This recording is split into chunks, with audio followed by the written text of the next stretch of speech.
Well, let's now talk to David Scammell. He is head of UK and European interest rate strategies at Schroder Investment Management. Before the bailout, he said he was planning to stay out of Irish bond markets for the foreseeable future. I doubt that the restructure has changed your mind. Ireland doesn't have to now go to the bond markets for a while, but of course, this is also a loan that they're taking from the EU and the IMF, so at some point they need to return to the bond markets. What happens next for Ireland? Well, I think, in a way, the issue with Ireland was that they were funded until the middle of next year. Indeed, and they kept telling us that. And they kept telling us, indeed they did. But of course, the counter-argument to that is, of course, they would eventually have to return to the markets. And in the interim, both the private sector and the banking sector did need to use the markets. Yes. And that was really the problem. It's the banking sector, because obviously it became increasingly clear that it was indeed solvent. We had evidence that corporates were taking money out of the banks, and we had evidence that the banks were having to rely on the ECB for their funding.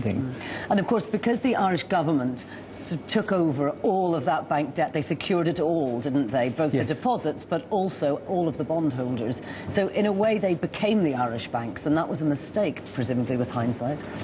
Well, I think it was very difficult for the Irish government, because I think they genuinely feared there would be a run on the banks. And I think they felt they had no alternative but to provide this blanket guarantee for all creditors. I mean, the problem obviously is it's really quite obvious that when you have a very, very large banking sector that's very large relative to the size of the economy, it's just not something that the government can do. And the government stepped up, they promised a guarantee, and it was clearly unsustainable. So what happens next when Ireland does finally return to the bond markets? First of all, this may be looking too much into a crystal ball, but have you any idea when they might think of doing that, and who would buy Irish debt? Well, I think they will return to the markets, because I think it's a sign of confidence.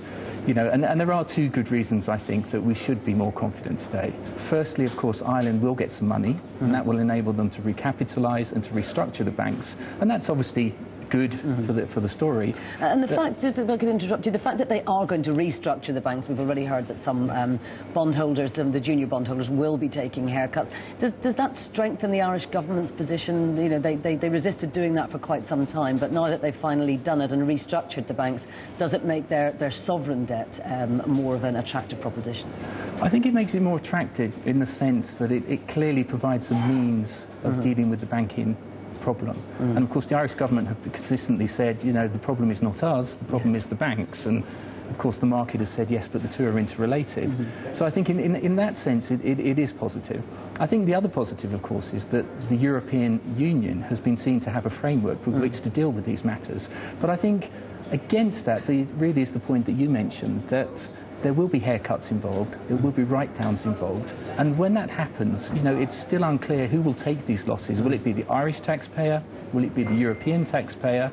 Or will it be, of course, the commercial investors? And I think that's the key decision for bond investors, because, you know, there will be losses. Yes, we need to find out where those losses are going to fall. Thank you very much indeed for joining us today. Thank you.